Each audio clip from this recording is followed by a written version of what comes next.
Mage Storytime, Episode 21, Savage Spaces. This is the continuing story of the Iron Goldfish, a party of role-players who awakened as mages. Our cast includes Alwi, who manipulates time with his phone; Bard, a mind and spirit mage who uses superheroes as his gods; Critical, who improves the luck of others through his own pain; Handy, a correspondence-using thief who steals items at long range; Kitty, who empowers his stickers and cats with spirits; Tello, a postmodern mage who uses a hodgepodge of skills to manipulate forces and matter; and Weeb, who uses his life skills to enhance his martial arts and Chinese medicine. We were back at the store again, planning how we wanted to arrange our new location in Frisco, Texas, which was located on a node we shared with werewolves. In fact, given how nerdy our group and associated store were, we decided to mention a permanent werewolf LARP going on in the woods around our new location, as a cover for any furry beasties that may be seen. The werewolves thought it was a great idea and agreed to play along, which mostly meant not eating any randos that stumbled by. While we were planning ways the werewolves could dispose of our enemies, "Are you sure my LARP character is supposed to be wearing a raw steak dress?" The mail came. It was mostly bills, but there was also a fancy formal letter addressed to all of us.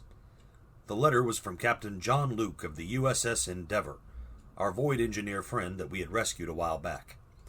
He also sent us a box of Earl Grey tea as a friendship offering, which Handy immediately brewed up. We let him take the first sip, since we had recently had bad experiences with tea and strangers, and when he didn't spasm and keel over, we all had some. It was tasty. Captain Luke's missive informed us that there was a problem that could use our help in deep space. They had something called the Copernicus Research Center, or COP, where one of their exploration teams had gone missing. They wanted our help to find them. The captain didn't say it directly, but we assumed it was because we were more expendable than most of their own people. We called him up to get details and found out that the COP was a Dyson Sphere just the other side of Beta Centauri, a huge sphere encapsulating a sun at the distance of Earth's orbit. We were amazed that they were able to build one, until the captain informed us that they didn't actually make it. They had found it, hence the exploration teams. We then became afraid of whatever race or group had the tech and funding to build one of these suckers, and marveled at the technocracy's bravery, or possibly stupidity, in simply moving in and taking the place over. None of us would have touched the place with a 10 AU pole. It would take a lot to get us to investigate some horrible alien sphere. Specifically, it would take a lot of cash, and maybe a greater boon from the technocracy as a whole, and some fancy toys. Luke agreed to our demands, which should have made us immediately suspicious, and we set out to the Dallas calculator-making company that served as a front. They were expecting us, and with blindfolds on, we were driven through underground passages for a while until we arrived at their launch area. Considering no one ever seen spaceships launch from Dallas, it was safe to assume we had gone through a portal or other magical means of travel and were somewhere else entirely. Or they had a cloaking field. Captain Luke stood beside the boarding ramp, looking dignified as ever with his shiny bald head and beak nose, and he welcomed us aboard. We greeted Charlie the Xenomorph and other crew as we clomped up the ramp and settled in for our journey of about a week. While we were en route to the Dyson Sphere, we plied some more information from the ship's crew. Apparently, the main base, which would be loaning us armor, weaponry, and some snazzy crimson shirts, was located in some facilities near the equator, where the gravity was Earth normal. But things got a little weird as you strayed north or south. A few hundred miles away from the equator, gravity started to weaken, although the atmosphere did remain. The flora and fauna there grew to outlandish sizes, and it was mostly composed of fern forests and giant insects.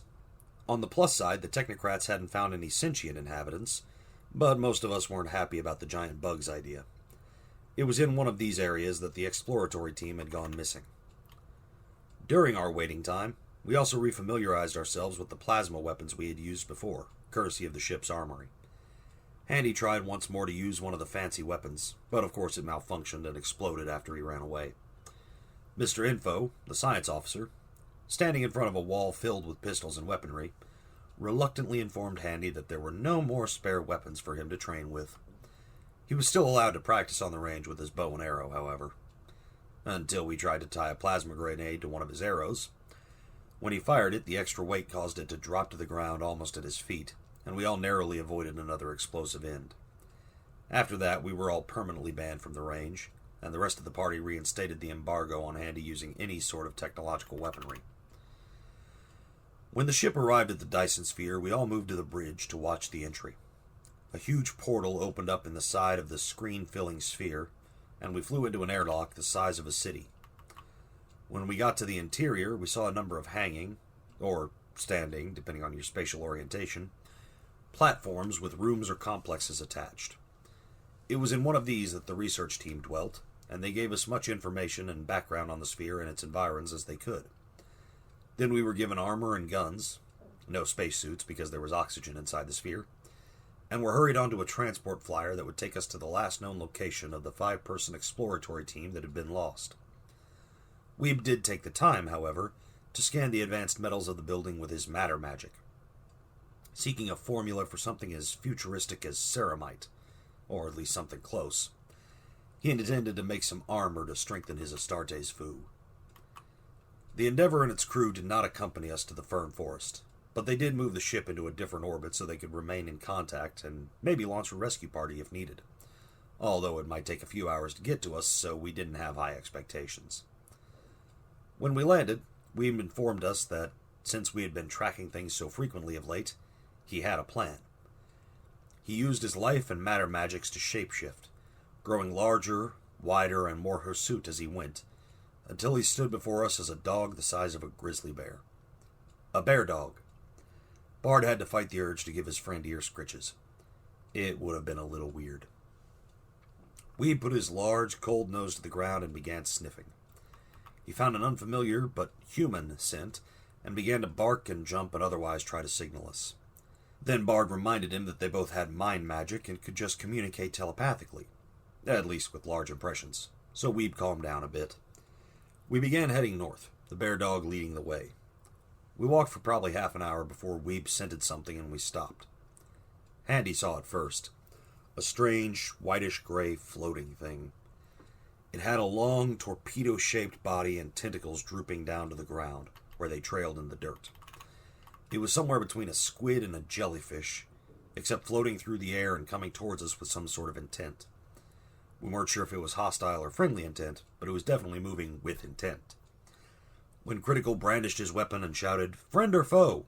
it waved its tentacles at us in what was probably communication, but we couldn't be sure.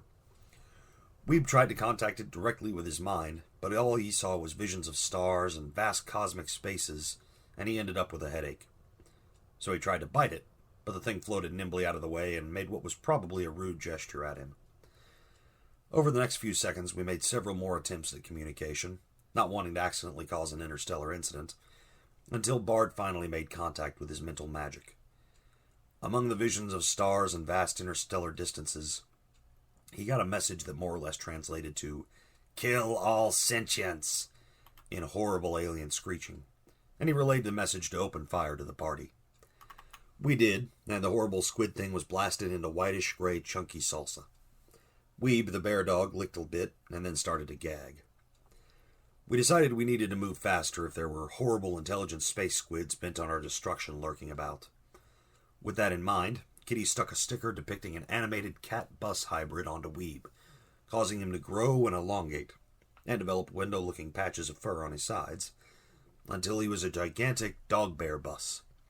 There was room for all of us on his back, and we piled on and continued northward along our trail. Sometime later, we came to a clearing in the fern forest. We stopped here to examine the 2 corpses laying on the sward. One was a freckled-faced, red-headed youth with an old-fashioned camera slung around his neck and a knife sticking out of his chest. A name tag on the bomber jacket he wore read, "Jimmy." The other corpse had a hand on said knife, indicating his role in the young man's death. It was a nondescript man in technocratic armor, just like the suits we wore, suggesting that it was probably one of the missing exploration team. This body had a large hole burned through the center of its torso, which we guess was the probable cause of death. We radioed back to the Endeavor to ask about any explorers in bomber jackets and street clothes, and we were informed that everyone on the team had been wearing technocracy armor. This made us incredibly paranoid, as there were not supposed to be humans other than the technocrats in the COP. The idea of insects or squids that can morph into human form was floated by some of our more creative members, and we had to spend several minutes making wild accusations and then proving we were all really human. Except for the dog bear, who was not human at the moment, but still passed inspection. After resolving that, we got back to work. There wasn't much to investigate, except for Jimmy's camera. Upon inspection, Alwie, who dabbled in photography, could tell that it was a professional camera, but not a modern one. In fact, it was probably from the 1940s or 50s, except that it didn't look aged. It looked almost brand new, but Alwie couldn't detect any time shenanigans on it. The knife, on the other hand, was clearly mass-manufactured and modern. It even had a little serial number and a property of Copernicus Research Institute stamped on the rubber handle. So apparently the explorer had killed the redhead with his knife, then been shot by something else. We had no idea what. About that time, we heard some sort of commotion to the north of us. It was different from the droning of large insects that had caused us to pause several times on our trek. This sounded a lot more shouty. And explodey. We jumped onto Weeb's back and raced off to see what was going on. Maybe the explorers were in danger.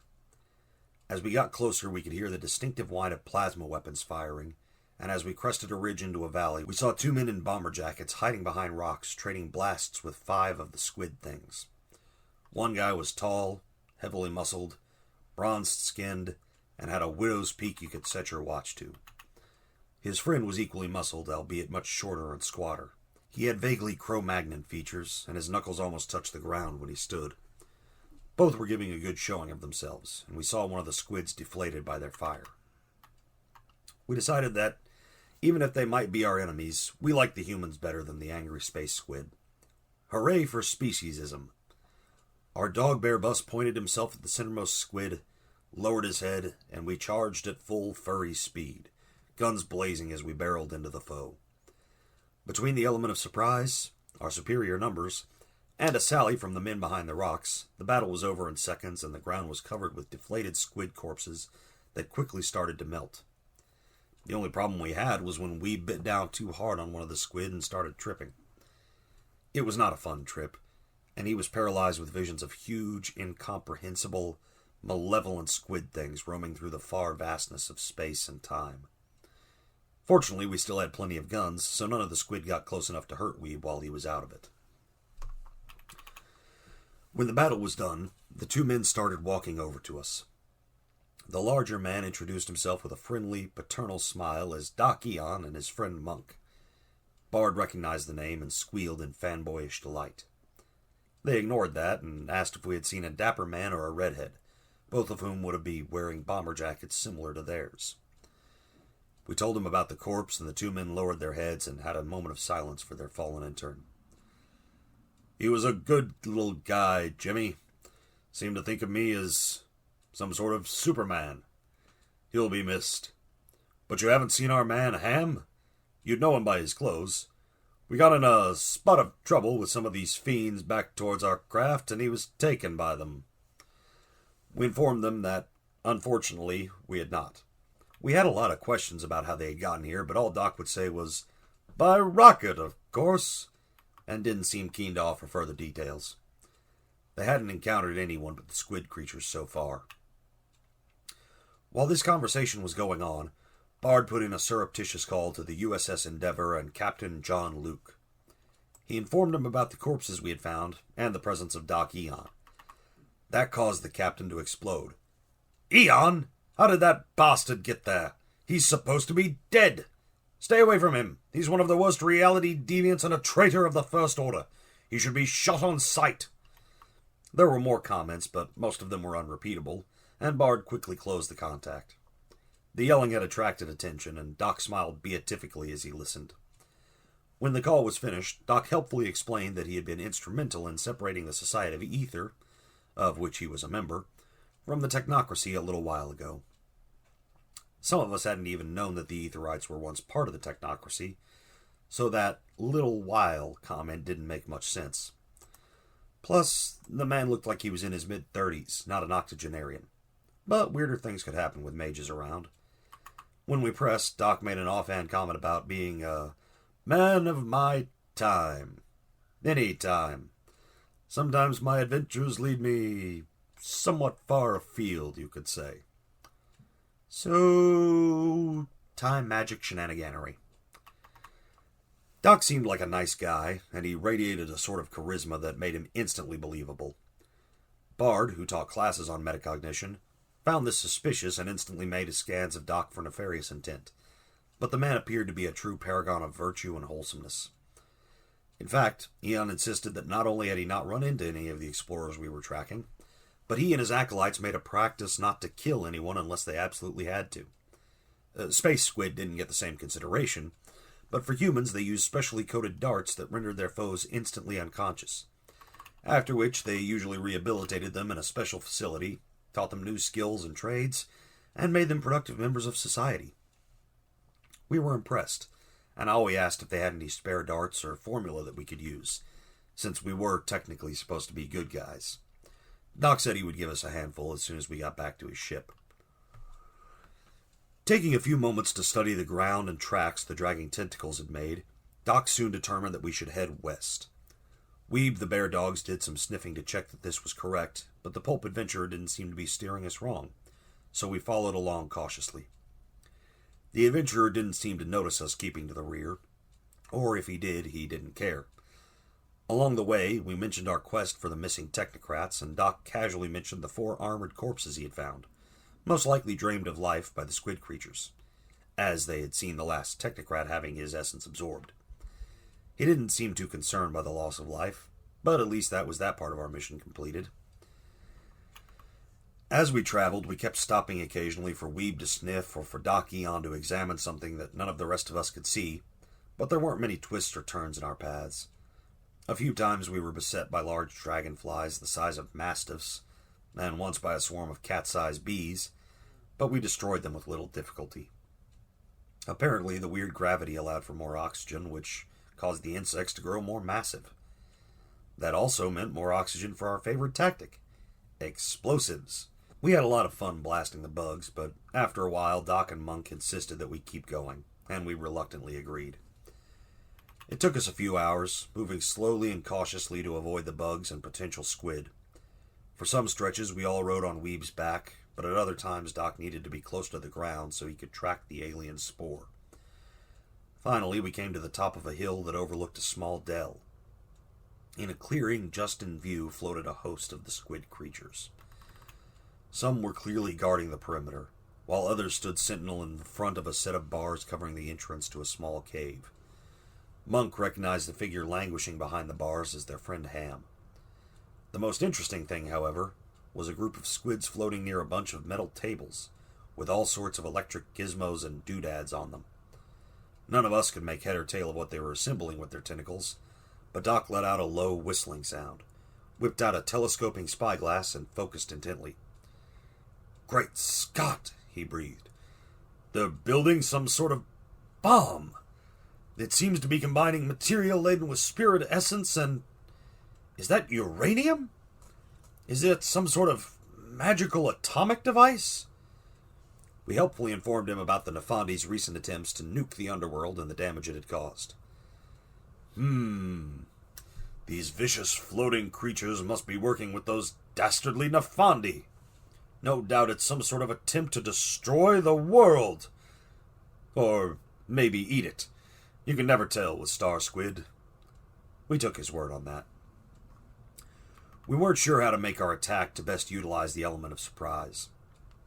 Handy suggested that, since the squids were floating and we had seen them deflate, they were probably filled with some sort of lighter-than-air gas. And most of those gases were flammable, so we would probably be able to do some damage with a flaming arrow.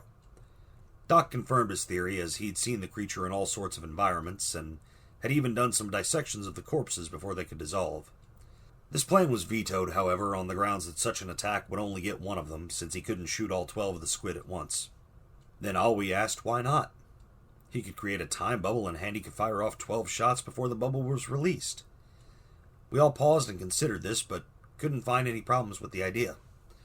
Besides, we hated to defy our traditional response of blow 'em up. Before we could do that, however, Weeb decided to shift to his animal form. He started to run together like melting wax, and when he solidified again, he was a huge green and black striped tiger. He slinked away into the ferny undergrowth, heading down and around the clearing towards the jail at the rear. From our vantage point, we could watch the furrow of his movement passing through the jungle, but the squid had no idea. We waited until he was less than a meter away from the guard squid's position, and when he was ready, we launched our attack.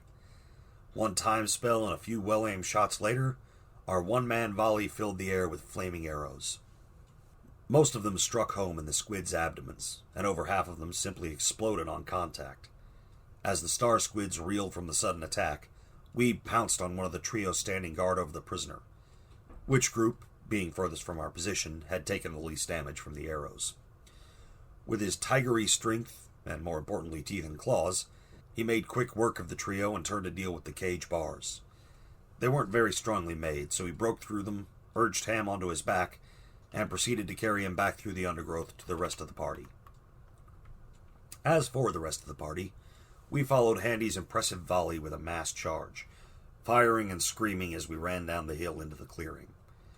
We surely presented a terrifying sight, but our morale was somewhat undercut by the fact that, by the time we actually closed the distance, our shooting had felled the last few remaining squid. It was all over before Bart even got a chance to punch anything, and he was sad. Well, it didn't all go our way. One of the squids got off some sort of mental blast which took critical in the chest, downing him. That must have been what killed that one technocrat explorer. Fortuitously, Doc rushed over and began to apply first aid, and the rest of us shot the thing that had hurt our friend before he could get off another attack. Having freed Doc's captive crew member and disposed of the visible hostiles, we poked around for information on the devices the squid had been building. It didn't take long to figure out it was the same type of device that had been set off in the spirit world. We hadn't seen one in person, but some of our contacts had found other, intact ones before they would set off, and had sent us pictures. We also found a box full of sinister black robes, suitable for Nefandi cultists and other doombringers. That confirmed our suspicions. The squid were working with the Nefandi to blow up the underworld and or cause general mayhem. Doc's friend having been rescued and the nefarious squid having been beaten back, we declared the mission a success. Except for the part where all the people we were sent to rescue were dead, but that happened before we showed up, so we couldn't possibly be blamed on us. We set fire to the clearing and everything in it, trusting that the lush, water-laden vegetation would be too damp to catch easily, so no worries about forest fires. Sure that these bombs, at least, wouldn't be destroying any spiritual realms, Doc Eon and his party offered us a ride back to Earth. We decided to take him up on the offer and calm the endeavor to inform them of the mission's conclusion and our return plans. They weren't too happy, but we weren't sure if it was because of the dead explorers, or the live Doc Eon, or the space squids. Honestly, that part seemed to disturb the captain more than anything else, and he said it was good we had found our own way home, since the spacefaring creatures meant the Endeavor had other matters to attend to. Something about activating the laser satellites, but it wasn't too clear. We followed Doc through the jungle back to his spaceship, which was of the classic silver cigar design, and got off the Dyson Sphere before any more creatures could attack. Fortunately for us, the journey back to Earth was squid-free, and as a parting gift he gave us each bomber jackets emblazoned with his logo, which doubled as body armor and identified us as honorary members of his crew.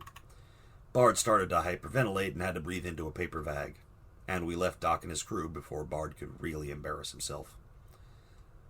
What kind of ally will Doc Eon prove?